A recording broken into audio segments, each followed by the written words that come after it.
not going to think about her. I'm not going to think about her. I'm not going to think about her anymore. I'm not going to think about the way she looked. I'm not going to think about the sound of her voice. I'm not going to think about the way her hair smelled. I'm not going to think about how she once had a dog named Romeo. I'm not going to think about how she never cleaned her car. I'm not going to think about how she was never able to hang on to both earrings from a pair for more than a week. I'm not going to think about how she always untucked all the sheets after I made the bed so they wouldn't squash her feet. I'm not going to think about how she had these funny burn marks on all of her good clothes because she always set the iron too hot. I'm not going to think about how she got drunk and cooked a frozen pizza with the cellophane still on it because the box didn't specifically say to remove it.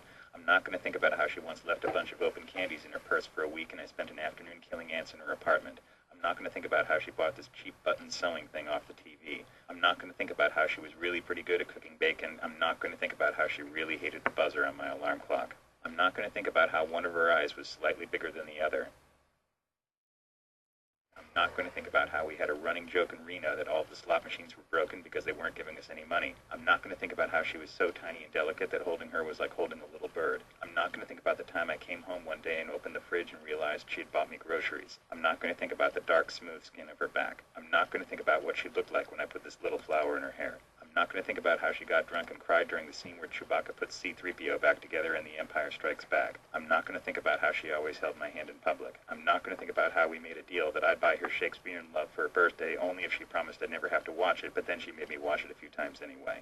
I'm not going to think about how it sometimes felt like we were the only two people on Earth. I'm not going to think about how for a long time it really seemed like it was going to work out. I'm not going to think about how I found a box on my doorstep full of everything I had ever given her. I'm not going to think about whatever she may be doing right now. I'm not going to